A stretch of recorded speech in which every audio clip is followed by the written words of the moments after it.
Today we are going to start chapter number 9, that is some applications of trigonometry.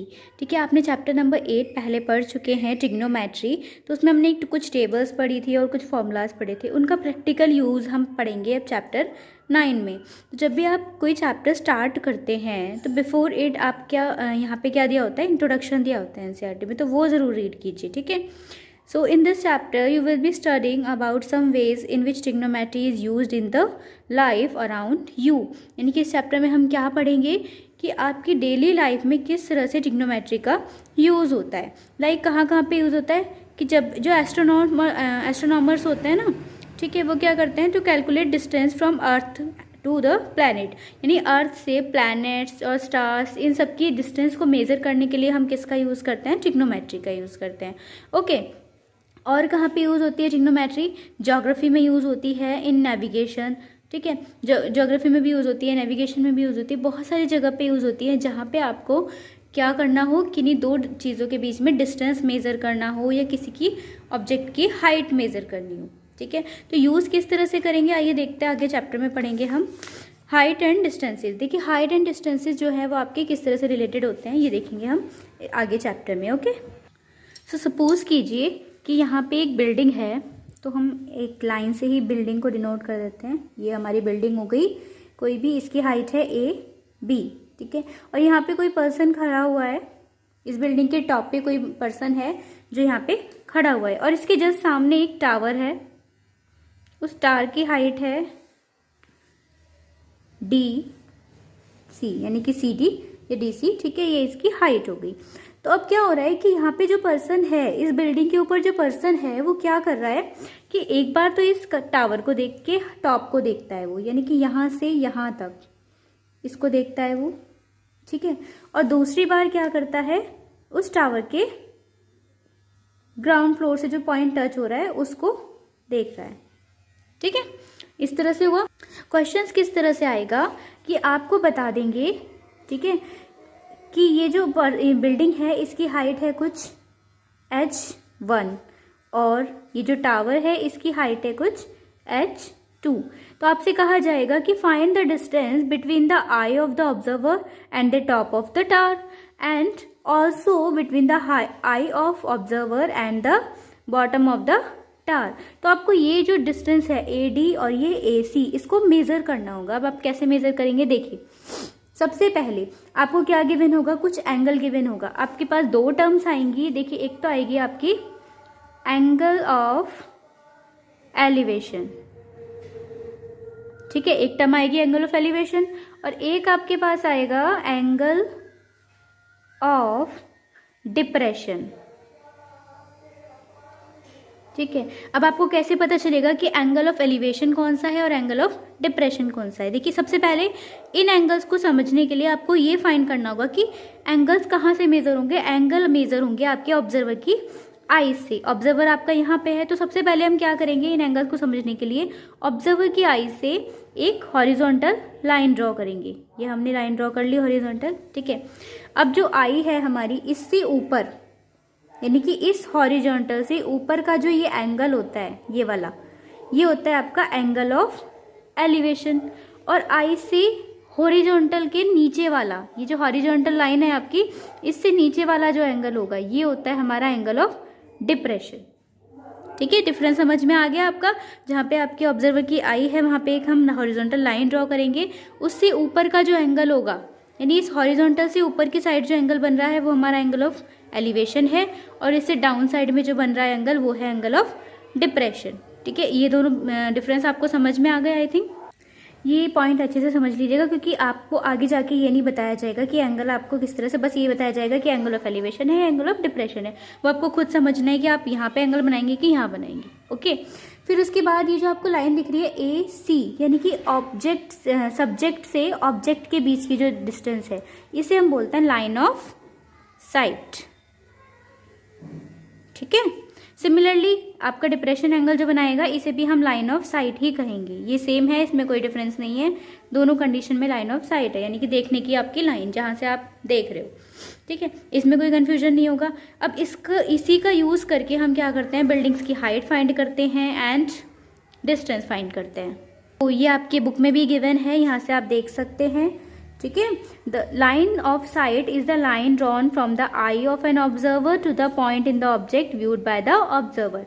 यानी कि जो observer है उसकी आईज से लेके कहाँ तक जो आप ऑब्जेक्ट देख रहे हैं वहाँ तक का जो डिस्टेंस होता है उसे हम क्या कहते हैं, लाइन ऑफ साइट। ठीक है, उसके बाद है एंगल ऑफ एलिवेशन। क्या होता है, एंगल ऑफ एलिवेशन होता है the angle of elevation of the point viewed is the angle formed by the line of site. यानी कि जो लाइन ऑफ साइट होती है उसके द्वारा बनाया गया एंगल विद द हॉरिजॉन्टल। ये बिल्कुल आपको ध्यान रखना है, हॉरिजॉन्टल के साथ। यानी कि लाइन ऑफ साइट और हॉरिजॉन्टल के बीच का जो एंगल होता है उसे हम क्या कहते हैं, एंगल ऑफ एलिवेशन। कंडीशन है अबव द हॉरिजॉन्टल लेवल। ये एंगल क्या होता है, हॉरिजॉन्टल के अबव होता है। ठीक है, जस्ट इसका अपोजिट होता है हमारा एंगल ऑफ डिप्रेशन। ठीक है, एंगल ऑफ डिप्रेशन भी वही होगा कि हॉरिजॉन्टल और लाइन ऑफ साइट के बीच का, but condition is below the horizontal. ठीक है, ये कंडीशन ध्यान रखिएगा। एंगल ऑफ एलिवेशन होता है अबव द हॉरिजॉन्टल और एंगल ऑफ डिप्रेशन होता है below the horizontal. Is it clear?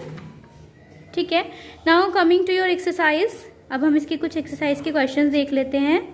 अगर आपको इतना समझ आ गया एंगल ऑफ डिप्रेशन और एंगल एलिवेशन, तो अब आपके लिए एक्सरसाइज के क्वेश्चन कोई डिफिकल्ट नहीं होंगे। So let's start first question. First question start करते हैं अपने 9.1 का। चलिए रेडी करते हैं क्वेश्चन को हम। A circus artist is climbing a 20 metre long rope. एक सर्कस आर्टिस्ट है, वो कितनी लंबी मीटर जो हमारी रोप है कितनी है, 20 मीटर की, उसको क्लाइंब कर रहा है, मतलब उस पर चढ़ रहा है। Which is tightly stretched and tied from the top of a vertical pole to the ground. देखिए यहाँ पे आपका ये फिगर दिया हुआ है सामने, वो किस तरह से बंधी हुई है कि एक उसका जो एंड है वो तो ग्राउंड से अटैच है और जो दूसरा एंड है वो एक वर्टिकल पोल से अटैच है। यहाँ पे वर्टिकल पोल है, ठीक है, इससे ये अटैच है। Then find the height of the pole. हमें क्या फाइंड करना है, ये हाइट, ए बी जो हाइट है ये हमें फाइंड करनी है। If the angle made by the rope with the ground level is 30 degree. अब इन्होंने कहा है कि जो रोप है, रोप और ग्राउंड, इनके बीच का एंगल कितना है, 30 डिग्री है। ठीक है, तो यहाँ से हम फाइंड करेंगे इसकी वैल्यू। सबसे पहले जब आप इन क्वेश्चंस को करेंगे तो बेटा पहले प्लीज़ ट्रिग्नोमेट्री टेबल को लर्न कर लेंगे। आपकी जो ट्रिग्नोमेट्री टेबल है, मैं आई विल शो यू, ये आपकी ट्रिग्नोमेट्री टेबल है। ठीक है, ये पेज नंबर 185 पर दी गई है, तो आप इसे एक बार अच्छे से लर्न कर लें, then only you will be able to solve these questions. So most important thing कि जब भी आप इस चैप्टर के क्वेश्चन सॉल्व करेंगे तो सबसे पहले आप क्या करेंगे, उसके डायग्राम बनाएंगे। ठीक है बेटा, तो हम पहले इसका डायग्राम बना लेते हैं।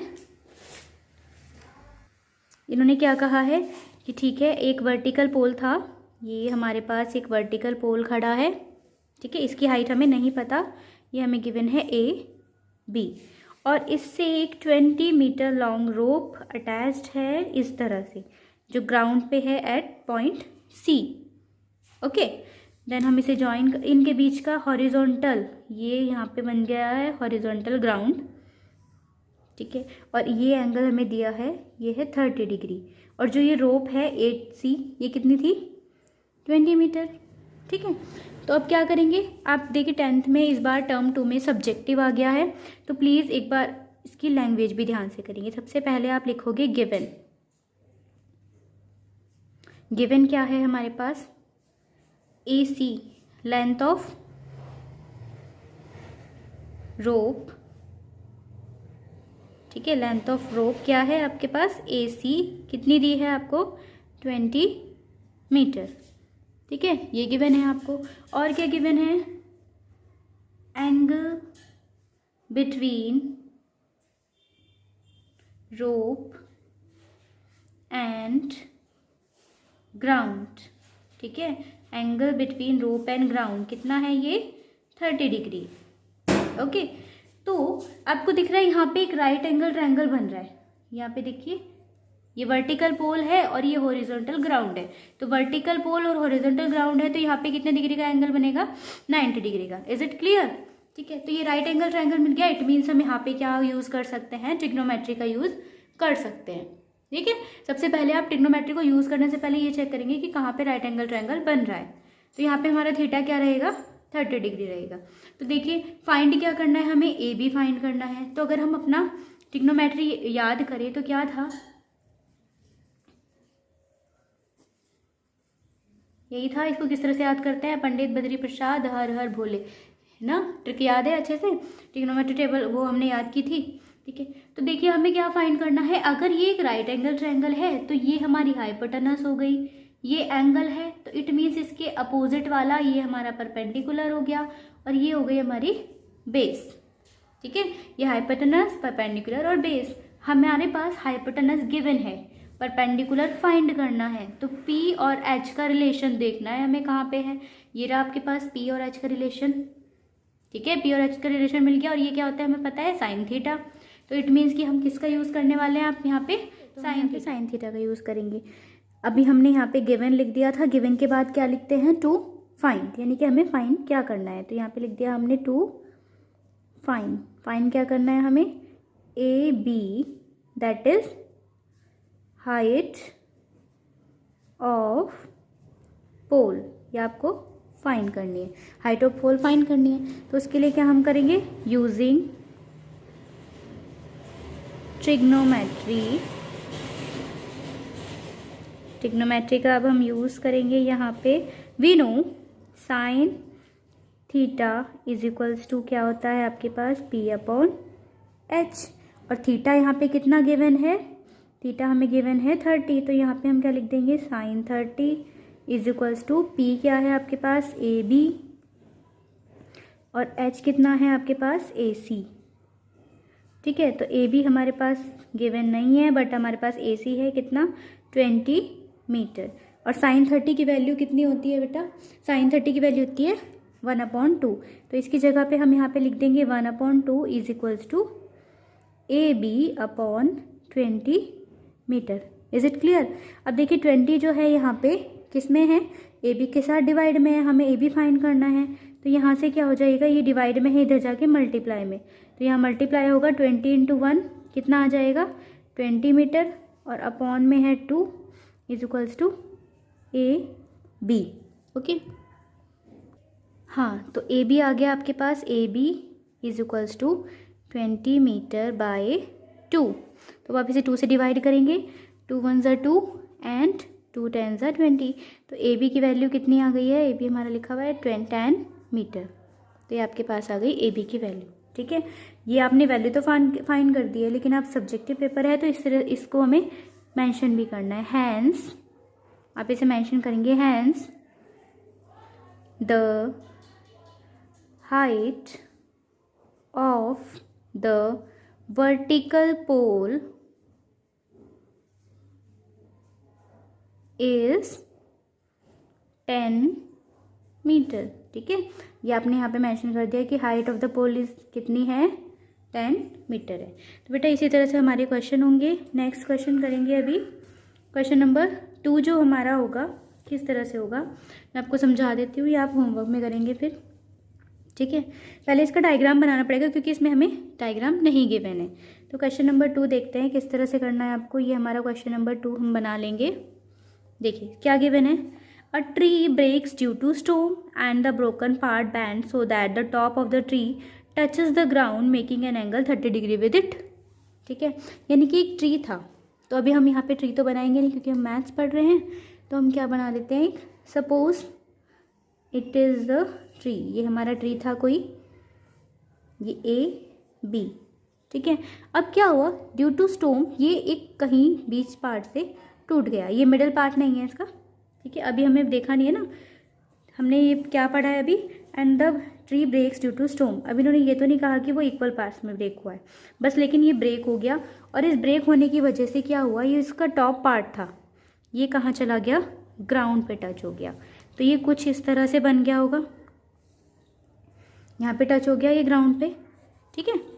ग्राउंड पे टच होने के बाद इसने क्या बना लिया, राइट एंगल ट्रायंगल, ये बन गया हमारा। तो ये जो पार्ट था B, यहाँ पे ये टच हो गया B', तो ये हमने इसको नाम दे दिया दिस C, ठीक है। अब क्या करना है आपको, आपसे कहा गया touches the ground making an angle 30 degree, ये जो इस ग्राउंड को टच कर रहा है ये एंगल है आपका 30 डिग्री, ठीक है। The distance between the foot of the tree to the point where the top touches the ground is 8 metre, यानी कि इसके ट्री के फुट से जहाँ पे ग्राउंड को टच कर रहा है ये वाली डिस्टेंस आपको गिवन है 8 मीटर, इज इट ओके? ये 8 मीटर गिवन है। अब आपको फाइंड क्या करना है? Find the height of the tree. आपको हाइट फाइंड करनी है, यानी कि यहाँ से लेके यहाँ तक का डिस्टेंस, ये इसकी हाइट होगी, एक्चुअल हाइट फाइंड करनी है आपको, ठीक है। तो इट मीन्स देखो, ए से बी तक के डिस्टेंस नापने के लिए, मेज़र करने के लिए पहले आपके पास क्या होना चाहिए? पहले आप इस ट्राइंगल से, जो राइट एंगल ट्राइंगल है आपका, इसमें से ए सी फाइंड करेंगे, देन सी से बी के डिस्टेंस फाइंड करेंगे, और इन दोनों को ऐड करके हम क्या फाइंड कर लेंगे? इस ट्री की हाइट, ठीक है। तो चलिए सॉल्व करते हैं। First of all we will write the given here. Given है आपको, गिवन क्या है हमें? Angle between foot of the tree and the point at which tree touches the ground.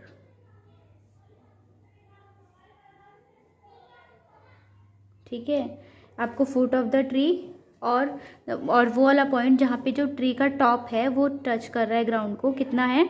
30 degree angle, ठीक है। और क्या गिवन है आपको? Distance between the point B dash and A कितनी है? 8 मीटर, ठीक है। ये दोनों चीज़ गिवन है आपको। इसके बाद क्या करेंगे? अब देखिए, दोनों चीज़ें गिवन है, अब हमें क्या करना है? Find, to find. तो टू फाइंड क्या करना है आपको? सबसे पहले height of the tree find करनी है हमें, दैट इज एच। और आपको पता है कि एच इज इक्वल्स टू क्या है? यहाँ पे एच इक्वल टू है आपके पास ए सी प्लस सी बी, यही है, ए सी प्लस सी बी, यही है आपके पास हाइट, ठीक है। तो पहले हम ए सी फाइंड कर लेंगे और फिर सी बी फाइंड कर लेंगे। सो क्या करेंगे हम? सबसे पहले हम लेंगे in triangle A C B dash. ये ट्राइंगल है आपका A C B dash, A C B dash, ये वाला जो ट्राइंगल है, इसमें हम क्या करेंगे? यूजिंग ट्रिग्नोमेट्री का यूज़ करेंगे अब हम इसमें। तो यहाँ से आपको क्या मिलेगा? ये जो एंगल है आपका 30 डिग्री। तो अकॉर्डिंग टू अस, देखिए ये एंगल हो गया, ये तो हाइपोटेनस है हमारी, ठीक है, और ये एंगल के अपोजिट साइड हो गई, तो ये परपेंडिकुलर और ये हमारा हो गया बेस। तो यहाँ से पहले हम परपेंडिकुलर फाइंड कर लेते हैं। तो बेस है आपके पास, बेस और परपेंडिकुलर, इसका क्या रिलेशन होता है? इससे देख लेते हैं। पंडित बद्री प्रसाद हर हर भोले, यहाँ से बेस और परपेंडिकुलर का ये हमें दिख गया, बेस और परपेंडिकुलर का, और ये होता है आपके पास tan थीटा, ठीक है। तो tan थीटा का यूज़ करेंगे हम। यहाँ कितना हो जाएगा? ये आएगा आपके पास tan theta is equals to P upon B, और tan थीटा कितना है आपके पास? tan 30, और परपेंडिकुलर है आपके पास ए सी, और बेस है आपके पास ए बी डैश, ठीक है। तो ए सी कितना है? ए सी तो आपके पास नहीं है, तो ए सी ही रहेगा, और ए बी डैश कितना है आपके पास? 8 मीटर। tan 30 की वैल्यू क्या होती है? tan 30 की वैल्यू होती है बेटा 1/√3। तो 1/√3 किसके इक्वल हो जाएगा? ए सी अपॉन 8 मीटर के।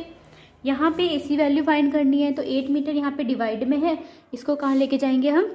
मल्टीप्लाई में। तो ये इधर मूव करेगा मल्टीप्लाई में, ओके। तो ये यहाँ पे गया, 8 मीटर की 1 से मल्टीप्लाई होगी तो कितना आएगा? यहाँ पे 8 मीटर ही आएगा। 8 metre upon √3 is equals to A C, ये आ गई ए सी की वैल्यू। पर आपको पता है कि जब भी हमारे डिनोमिनेटर में रूट की वैल्यू होती है तो हम उसे ऐसे नहीं छोड़ते, हम क्या करते हैं? उसका रेशनलाइजेशन करेंगे। तो इसका रेशनलाइजेशन करेंगे, कैसे हो जाएगा? √3 की मल्टीप्लाई करेंगे हम दोनों में, डिनोमिनेटर और न्यूमिनेटर में, तो कितना आ जाएगा यहाँ पे? 8√3, और डिनोमिनेटर हो गया आपका √3 इंटू √3 कितना आएगा? 3। तो ये आपकी ए सी की वैल्यू हो गई। Is it clear? अब क्या करेंगे आप? सेम ट्राइंगल में, इसी ट्राइंगल में हमें क्या फाइंड करना है? देखिए पी तो फाइंड कर लिया, लेकिन हमें क्या है? अभी तो ए सी, इसकी जो हाइट है वो कितनी थी? ए सी प्लस सी बी। तो अभी सी बी भी फाइंड करना है। और आपको पता है कि जो सी बी है ना, ये सी बी जो है वो किसके इक्वल है? ये जो ब्रेक हुआ था ट्री, ये ब्रेक होने के बाद ही तो यहाँ पे गिरा था, यानी कि सी बी जो है वो किसके इक्वल है? सी बी डैश के। तो यहाँ से हम क्या फाइंड करेंगे? C B equal to C B dash. तो सी बी डैश तो इस ट्रायंगल में आता है, हाइपोटेनस है हमारी, तो हम हाइपोटेनस फाइंड करेंगे। अब बेस और हाइपोटेनस का कौन सा रिलेशन है आपका? ये रहा, बेस और हाइपोटेनस, इसे बोलते हैं हम कॉस थीटा। तो यहाँ से हम कॉस थीटा लेंगे। तो कॉस थीटा कितना आ जाएगा आपके पास? Base upon hypotenuse. ठीक है, तो कॉस थीटा मतलब cos 30 is equals to base कितना है आपके पास? 8 मीटर है, और हाइपोटेनस तो अभी हमारे पास ये है सी बी डैश। ठीक है, सी बी डैश की वैल्यू फाइंड करनी है। कॉस 30 कितना होता है हमारे पास? कॉस 30 होता है आपका √3/2 is equals to 8 metre upon C B dash. C B dash find करना है, क्या करेंगे? Cross multiply. ठीक है, तो कितना आ जाएगा ये? √3 C B dash equal to 8 two ज़ा 16 मीटर। ये √3 यहाँ मल्टीप्लाई में है, इधर जाएगा तो डिवाइड में। तो C B dash equal to कितना आ गया आपके पास? 16 मीटर अपॉन √3। अगेन हम इसे रेशनलाइज करेंगे, √3 इंटू √3, तो कितना आएगा आपके पास? ये आ जाएगा 16 इंटू √3, और √3 इंटू √3 कितना आ जाएगा? 3 मीटर। गेटिंग? तो ये आपके पास सी बी डैश आ गया और ए सी भी आ गया। तो अब फाइंड करेंगे ये आगे दोनों आपके पास वैल्यू। तो हम एच फाइंड करेंगे। तो एच क्या थी हमारे पास? एच थी आपके पास ए सी प्लस सी बी। ठीक है, तो यहाँ से आपकी ए सी आ गई थी हमारी, कितनी थी?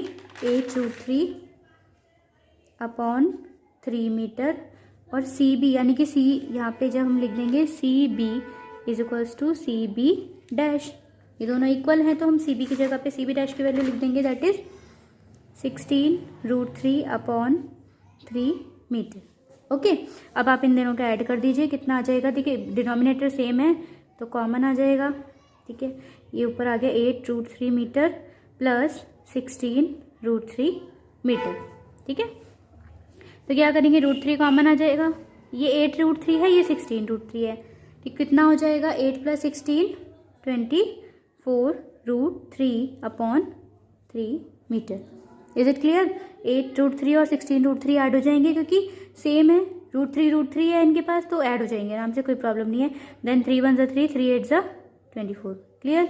तो कितना आ गया आपके पास? Height of the tree is 8√3 metre. Done?